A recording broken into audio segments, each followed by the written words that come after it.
Welcome back, YouTube friends, and a special thank you and hello to my subscribers, and hello to those that are just passing through. I hope I can show you something of interest today. Of course, I've been up to mischief, and that's normal. It's been raining, so I got the warm sweater on. What a nicer thing to do than to visit you guys. So I wanted to show you this orchid that I purchased at the local garden center. It was in a group of orchids, and I couldn't resist. I'm sure I heard it going, "Carolyn, Carolyn, pick me, save me," because it's in a pot like normal. This one has absolutely no holes and very small drain holes. But it's very healthy. I'm sure it's in sphagnum moss so that they don't have to water it too much. But I don't think it would stay in that sphagnum moss. The other very interesting thing about this orchid, and I think I'll come around this side, see if you can see it, if I can get it. I'm not too sure how we're doing here. But there is two plants coming out of here. There's this one and this one, and it looks like they're coming from the same direction. So I'm not sure if the one with the two leaves came later as a basil keiki or what, but I guess I'll find out when I repot it. So anyway, yes, I couldn't help myself. I'm totally addicted to loving these orchids. And the house feels like a jungle. I don't have to go anywhere. So at the thrift store the other day, I picked up these 3 baskets. They were $2 for 3. So I thought I'm going to make some kind of just a counter thing. And this is just a $3 what's called sterilite container. And I'm going to get Jack to drill some holes in it. And it's a good firm one, so I think it'll be fine. It fits in this. It sticks up a bit. I think that's great. It'll have air coming through the sides.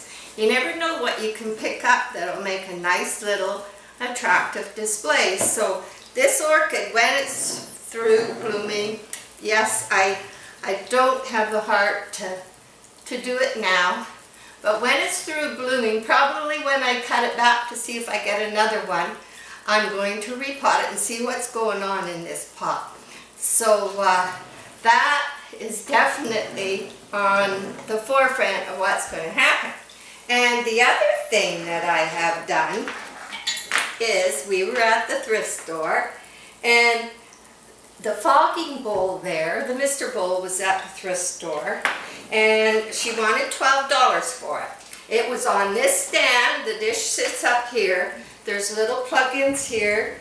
Everything was there, but it wasn't working because there's little tricks to these misters. And if you get a good one, mine have been going for ages. And I get them from the House of Hydro online. They send them really quick. They're a little more than some you might find.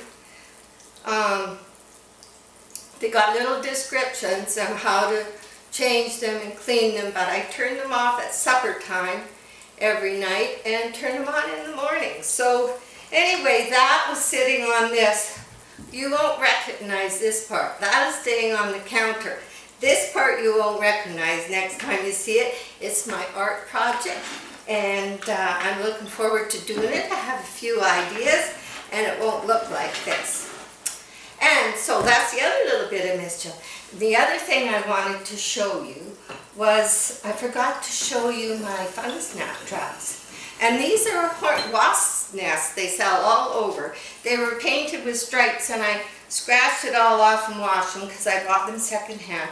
The corks the corks were no longer any good, so it needed a top. This is an old top off of a decanter that you can find in thrift stores or whatever, because somebody broke the decanter, and it fit in there nicely.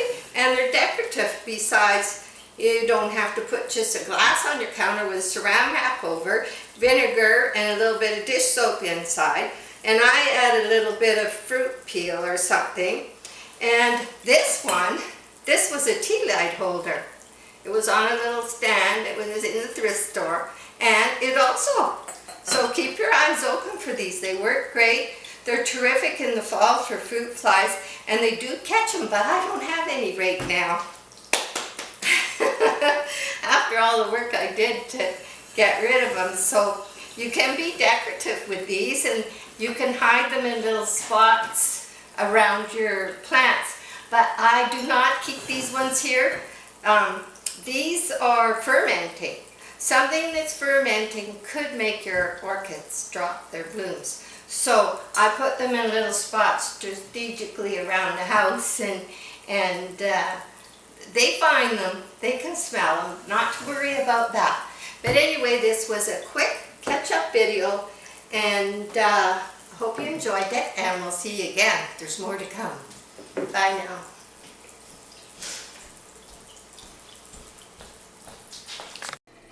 Welcome back. Here we are for a quick tour and update of how my last little projects have been going, and the creamy white orchid that has been blooming since Christmas is still doing well, healthy. It gets diffused light from the garden window, and it's happy there.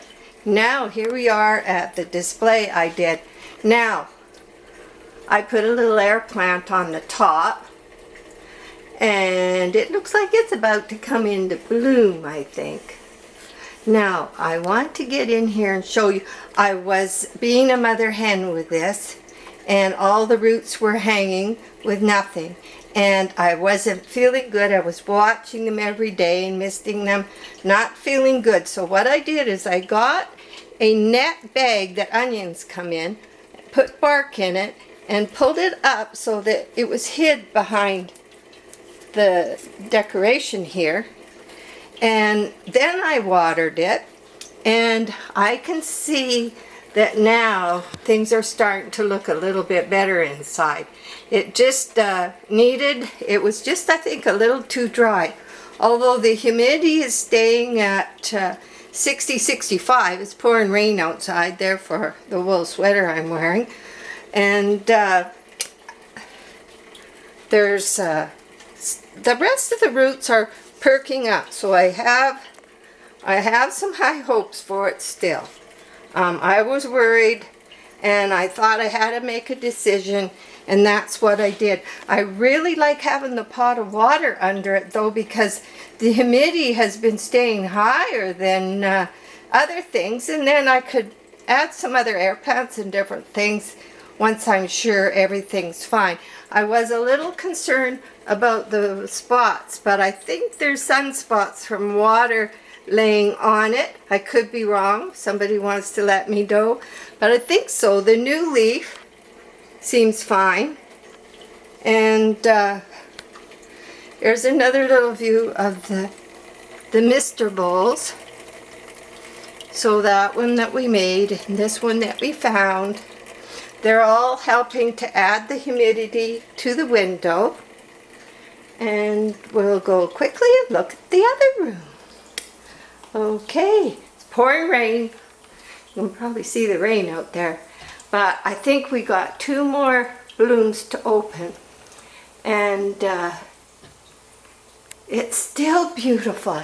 You know, since December, it's happy, but this window's gonna start getting hotter and hotter very soon, and I'll have to put them out in the patio, but Jack's made me a new rack which I have to show off soon. And these are the triplets, and they're doing fine. They got some little buds coming, and the roots are doing good. They're rooting. I can see them in there, so that's doing good. And the bark mulch is getting, it's very hard to see, but it's been getting lots of new roots, and it's doing well. So that was our quick little update, and I'll show you what I did with the sand I got. Just a minute, I'll wander over here, and you can see I've put sand in amongst here to stop fungus gnats. I haven't caught anything in my traps lately, And I think we're doing good. And there's a little trap hid back there. It's not near my orchids in bloom, but it's here and they would find it. Thanks again. Bye.